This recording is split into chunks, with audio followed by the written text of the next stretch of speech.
Welcome back to today's video. Today is Sunday, August 17th, 2025, and today we are going to be talking about the Florida redistricting process and how Florida, in fearing the state boundaries being redrawn in the state of California, are looking to redraw their lines before the 2026 midterm elections. A pretty big piece of news coming out of a state that already sends just about a third of their representatives to Washington, D.C. from the Democratic Party. Despite Democrats making up about 40 to 45% of the state, Florida is looking to do, yet again, like Texas, another redraw on the statewide level to help Republicans in the 2026 midterms. Now, we know all the drama about California and Texas, but after California decided to respond to what we are seeing in Texas, the Florida state legislature is looking to really axe the number of seats the Democrats currently hold, again in anticipation that they get blown out in the 2026 midterm elections. The Republicans read the writing on the wall. Donald Trump is not popular, Republicans are underwater, and general discontent for the GOP is really mainstream and paramount, especially in swing districts and across battleground states, including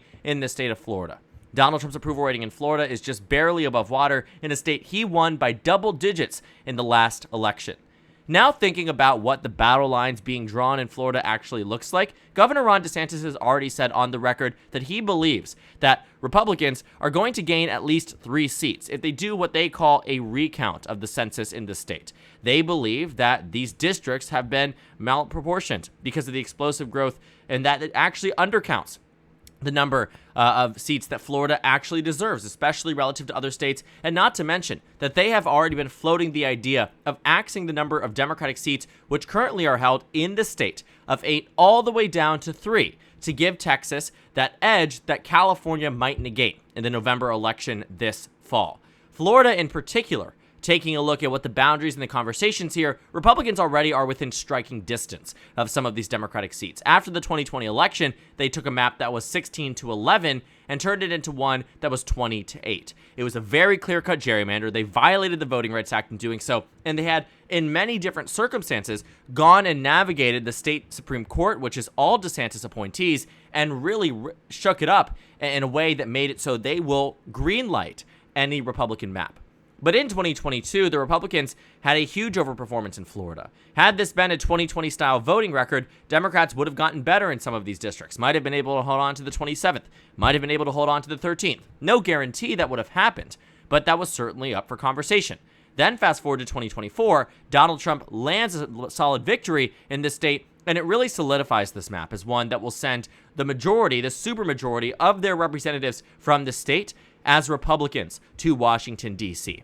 Now, thinking about the reason why Florida might be worried about this California change is largely because what they have seen in past Democratic wave elections. It was in 2018 that Governor Ron DeSantis was elected to the governorship, but not by the margin you might think looking at his recent election when he won by over 20 points. Florida in 2018 was decided by just half a percentage point across the state. Ron DeSantis was by no means as popular as he is today, and voters really were open to the idea of a Democratic governor.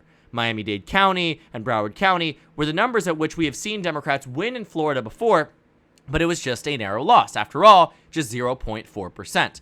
But in the House elections are what I'm most interested in and what I think the Republicans remember as something that terrifies them. The 2022 midterms, our last midterms, Democrats got about 8 seats in the state. Republicans got 20. But 4 years prior, in 2018, Democrats came very close to victory, winning nearly half the seats in the entire Florida delegation. A huge change from the numbers in 2016, to which 2 years later, Democrats were at 13, Republicans were at 14. It was a near equal delegation from Democrats and Republicans, and it went to show that in a Democratic wave year, Democrats were able to win in certain parts of the state the Republicans had drawn up years prior to be very solid for the GOP. Now, the map got redrawn in 16. Democrats still ended up in the unfavorable position. They gained a singular seat, but across the board here, we were seeing that it was 2018 that ushered in this Democratic victory in the 27th district, in the 26th district. We're taking some of these seats that Republicans had and moving them over to the Democratic column. 2 years later, Democrats lose them, but not by a massive amount. You take the 2020 election, you shift it by 5 points to the left, and where do you end up? Well, exactly where you were in 2018. And that's what worried the Republican Party in Florida. They saw that and said, we can never have that again. So they gerrymandered the map into oblivion, again, got rid of that 5th district and violated the Voting Rights Act in doing so. and ended up with a congressional map that was 20-8. But something tells me that coming off the 24 election, Republicans might be scared again. Yes, it seems like they're responding to California, but more on my front, I think from an electoral perspective, there's a reason and there's an indication as to why they want to shore up some of these districts. Allow me to show you. Visually speaking, the numbers aren't great for Democrats. But Democrats being at 8 seats right now isn't the peak that they could have in 2026. After all, Donald Trump won the state of Florida by 13 points in 2024. But let's say we bring Florida down to where it was in 2018. Or let's just say, for a better sake, we'll do that one as the second reality. But in the first circumstance, the national environment was Republican by about 1.5%. Let's say Democrats get back to that 2018 number. That's about a 9.5 point shift. It's about a 10-point shift across the state. Democrats won in 2018 in these House elections by 8.4%. You take a look at the map here, and you see that this is a map here where the national average, and in Florida, honestly, a much bigger portion of the vote share, but we'll take the national just to show you. The national numbers were Trump plus 1.5. If Democrats return to that 8.4% victory, that's a 9.9% swing. A 9.9% swing. Visually speaking, this is what it looks like. You adjust it, you edit the margins, a 9.9% swing in favor of the Democratic Party. This is the electoral math that you end up with that benefits the Democratic Party. They go from 8 seats to 9, but they're within striking distance. Is this a map Republicans would be comfortable with? No. It's exactly what happened in 2018. Democrats didn't slam dunk the House elections in 2018 in Texas, but it foretold. What if Democrats were to reverse some of these trends that Republicans in 2012, might I add, were able to lock in a map that was so solid in favor of the GOP? But guess what happened in 2018? All of these districts that were safe red 6 years later became within striking distance. Now, between 2012 and 2018, massive change in national vote share, especially on the Democratic side. 2014 is a better example, where Republicans slam dunked the House, but just 1 seat difference. But again, put the Democrats well within striking distance. At this point, what 2018 exposed, similar to what 2026 would expose for the GOP, is that if Democrats were to find a way to expand, a 5-point swing would have given Democrats the majority.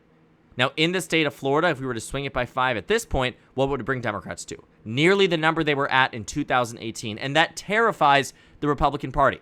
So here's what they're trying to do, similar to what they've done in Texas, which is to avoid any type of map here that ends up working against them in the long run by redrawing it in the middle of the decade, re-ensuring that some of the trend lines you might have seen from 2024 and 2022 are more solidified when you couldn't have predicted it when they redrew the map in 2020. And it also ensures the Democrats are not within competitive regions in this state.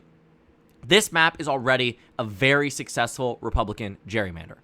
Democrats routinely get above 40% of the vote in this state, yet contain less than a third of the state's districts in this state.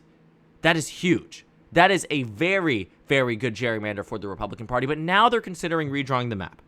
And whether I think that maybe this is Ron DeSantis trying to appease Donald Trump, maybe this is Marco Rubio being Secretary of State, having some level of, political influence beyond what he already had in the state of Florida, I don't know what it is.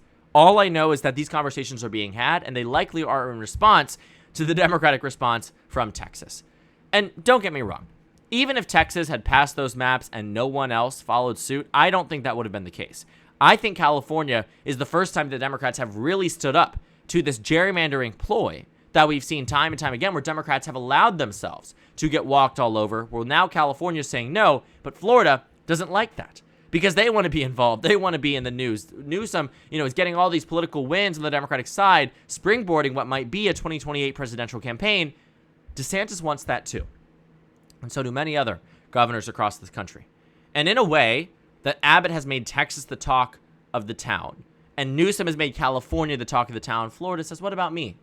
We see the Florida man headlines all the time, but we don't see anything about the Florida man governor redrawing the map. DeSantis wants that. He wants to benefit off of this at the expense, arguably, too, of what we have seen of redrawing a map that is already gerrymandered into oblivion. But they're right. They could draw out more Democratic seats, and whether or not it would be something that the state Supreme Court would hold up, I think the answer is almost immediately they will always side with the Republican Party because these justices were appointed by DeSantis to be yes men. They were not appointed for qualification. They were not appointed because of their long legal experience. They were appointed on the basis that DeSantis wanted them to steamroll any piece of legislation, any decision from the governor's mansion, anything to benefit him upholding its constitutional basis, even if it isn't there. Because we've seen them violate the Voting Rights Act, and the Florida Supreme Court, said and done, DeSantis is right, everyone else is wrong, even if that is not what all other legal scholars agree upon in unison, even Republican ones, right? Even other states that have said, Louisiana, great example. Trump justices said the GOP violated the VRA. Again, getting back to this point, looking at Florida and looking at some of these decisions from the Florida Supreme Court and Ron DeSantis' office, it is clear as day what they are trying to do in this state. And that is benefit the Republican Party. And arguably, I do believe a lot of it is motivated by the fact that they are fearful of what might come in the future and later down the line because of these decisions. Because of the fact that 2026 might not look like 2024. And that worries the GOP. They don't want Democrats to hold on to all these districts. The 23rd district, the 22nd district, the 25th district, districts that were won by less than 10 points. Because Republicans on this map are on the brink of a pretty substantive supermajority, if not further, in this state. A 10-point swing to the right would give Republicans 23 seats in the state of Florida, and Democrats just 5, with just 2 vote dumps that are considered to be safe for the GOP. Now, obviously, that's not what 2026 is going to look like, but again, the range here for Republicans is a lot better than it is for Democrats. But they're still scared, and they're worried that there could be ramifications, not just in the state, U.S. Congress, but also in the state House, in the state Senate, and in many other ways. Because 2026 will be interesting. And while I don't think Florida will be as competitive as it was in 2018, and I don't think Republicans are expecting that either. But what I do think they are not accounting for, which is why they're trying to change the map, is unexpected Democratic victories in areas you might not expect it. Surprises in areas like Florida's 13th, where Trump won by double digits, Luna wins by 10.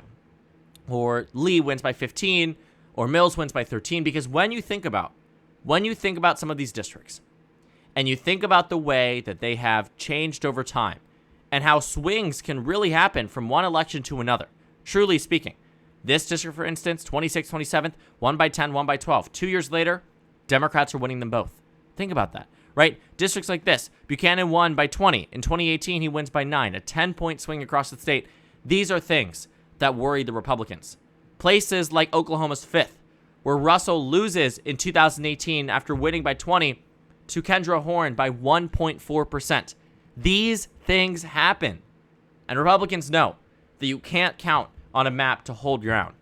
Just if, historically speaking, you had to accept the loss, or you had to at least defend the territory. Republicans know they are unpopular.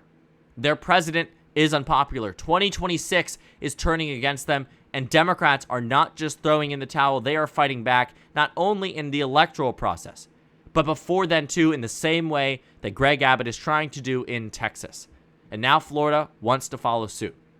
And I believe that while DeSantis is motivated by his own political ambitions, he is also politically calculated in knowing that his party might end up losing seats in Florida, even if this gerrymander, which seems so solid and so secure, might end up cracking in the 2026 midterms. And so to ensure that doesn't happen, you take the most recent data, not the data from 2020, but the most recent data, and you redraw the map. Because that at least locks you in for 2 more cycles, and then by then, you're redrawing the map in 2030, and Republicans would have officially held off from any type of Democratic gains in some of these states because they are breaking the rules. They are going against constitutional practice to do this. And yet, it's happening. And so we'll see what happens in Florida. My argument, I believe that Florida will draw out at least 3 Democratic seats, maybe 5. And we will see just how vicious they are in the midterms, which also might reveal exactly how terrified they are about these impending midterm elections. So thank you guys so much for watching this video. Make sure to comment down suggestions below. Subscribe on the left if you haven't already, and check out the Instagram and Twitter. At the bottom left of the screen, there's also a Discord server for you to go ahead and join. On the screen, there's a video for you to watch, and then a playlist for my 2026 House election analysis videos. Again, thank you guys so much for watching, and I will see you all later today.